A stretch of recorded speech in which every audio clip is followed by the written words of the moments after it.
is a mag mix. It's an electric stirrer.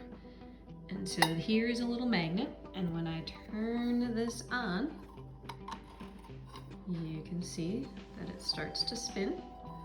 It's slow, and I can go faster and faster. And sometimes it's fast enough that it goes flying off. The goal of the magnetic stir bar is to stir solutions for you. So I can get it to stir nice and slow.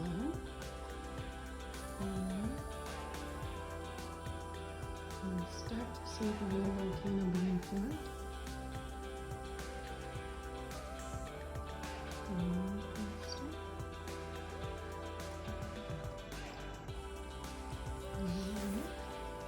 Add to this some universal indicator.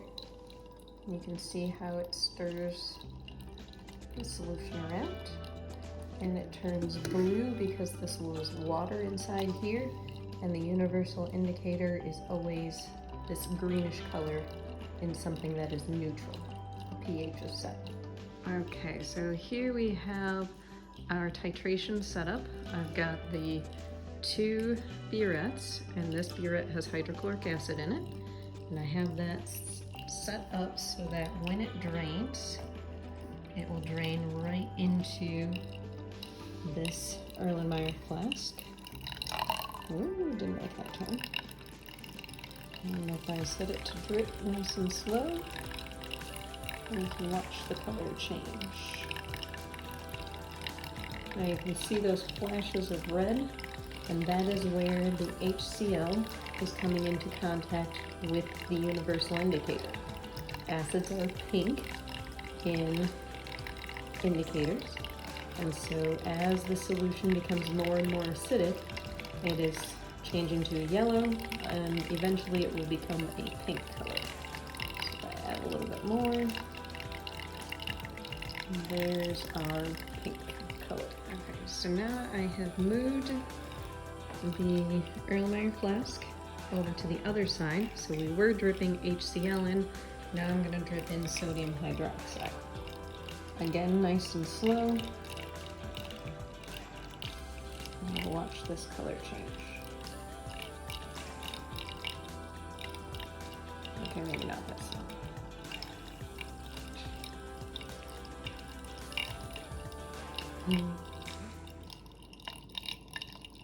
And so now, where the sodium hydroxide is, it turns dark green. And then when the sodium hydroxide finds the HCl, the two react. But there's extra HCl, so the color goes back to being yellow, showing us that it is still acidic. And sometimes it takes a little bit. If we were to go too far,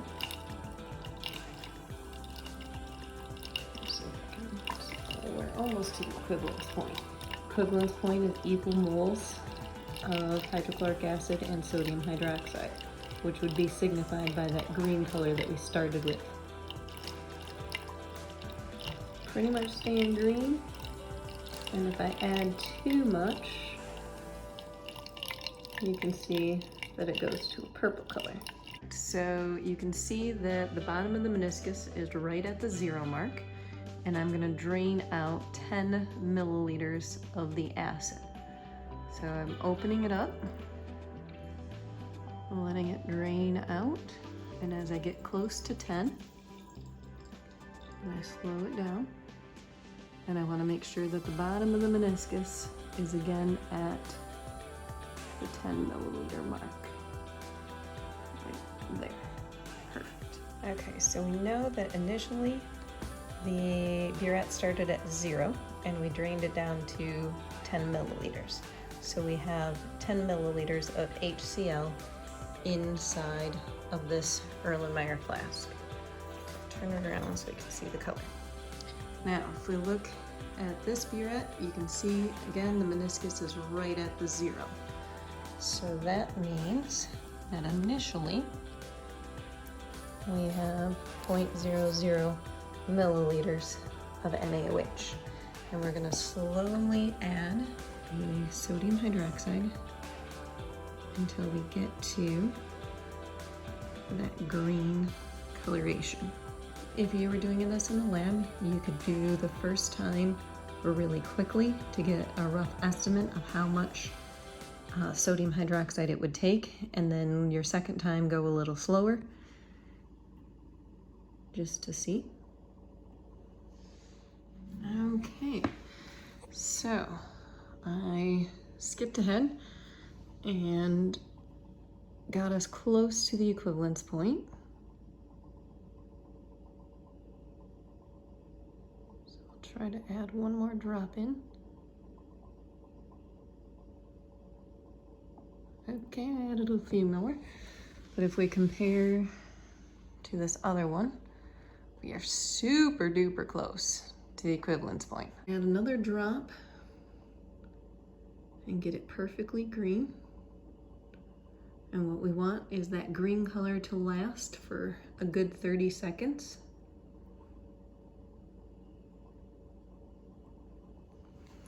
And to not become blue.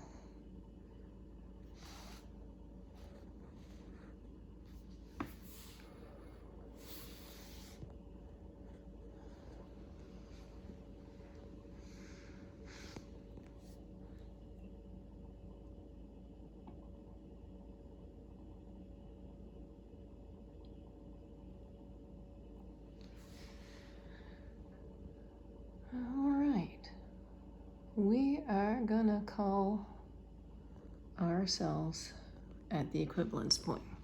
Remember, the equivalence point is equal moles of acid and base. And so when we look at this, try to get it without a glare. Whoops. We are at 9.9. So if I come down here and I say our final is 9.9. Okay, so 9.90 milliliters. Okay, so now we've got to think about our equation. HCl reacts with sodium hydroxide. This is an acid and base reaction. It's also double replacement. So first with last, inside back. There we go. Now, we know that we had 10 milliliters of HCl. We know that we had 9.90 milliliters of NaOH. Now, if I check my container, it says that our molarity of this is 1.26 molar. Okay, what we're going to look for is the molarity of HCl. So we start with what we know. These two values. Now, I'm going to show you a trick. Since I have milliliters and milliliters, the milliliters are going to cancel. So 9.90 milliliters of NaOH multiplied by 1.26 molar NaOH for every 1 liter. We have a 1-to-1 ratio.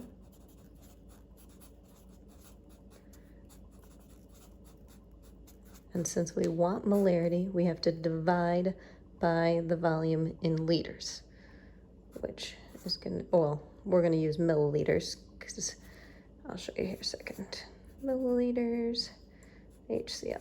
Okay, so the milliliters and milliliters cancel. The moles of NaOH cancel. And so what we're left, oh, this NaOH cancels with that NaOH. So I'm left with moles of HCl over liters HCl. So I'm gonna get molarity HCl. So now I gotta do my calculation. So our calculation comes out to 1.2474 molar HCl. We cannot have that many significant figures. So we come back here and we look at our volumes. This volume has 3. This volume has 4. This molarity has 3. So we have to cut it at 3. 1.2, we're dropping a 7, so we're going to round this up to 5. 1.25 molar HCl. We have just completed a titration. We used titration to find the equivalence point, and then using our stoichiometry into moles, mole to mole ratio, out of moles, we calculated the molarity of the HCl. Another way to complete a titration is to use one of these. This is a pH meter.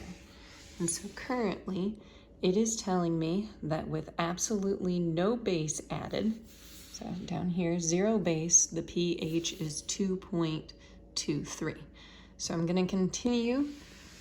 I'm going to add in 1 milliliter of base, record what the pH is. I'll do that for about 5 milliliters, and then I'll show you the graph that has been created.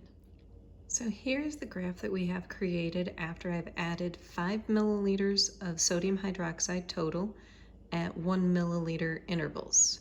And our pH is now up to 2.62. Okay, I have added the 10th milliliter, and you can see the pH value is still rising as it sits here and spins. So I'll back up.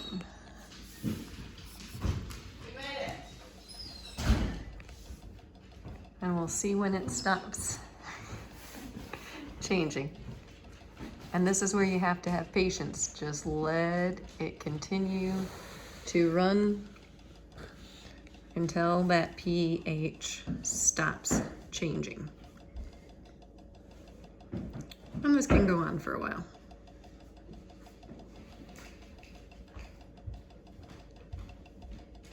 But eventually, I promise you, it does stop rising. But this is what's distinctive about a pH curve. It goes very, very slowly, gradually changes. That's an oops, that was supposed to be at 8 milliliters. Whoops. But it rises slowly, and then suddenly it gets to a point where it goes vertical. A crazy change in the slope. And it's still changing. So we're gonna pause here and let it continue to work. Okay, so with 10 milliliters, this has finally stopped, and I'll show you what you would be doing at school. You would say keep, and then you would type in that there are a total of 10 milliliters added to this, and so then we get this change. I'll add another milliliter here, and we'll see how the pH changes. And it's gonna change for a little bit too.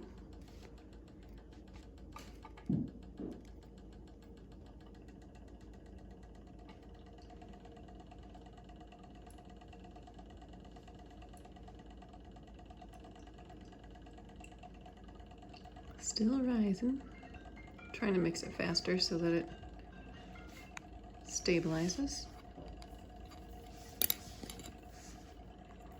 Not yet. No, maybe so.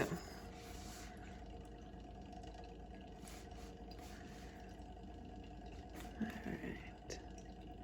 So we'll say keep, and we'll type in 11.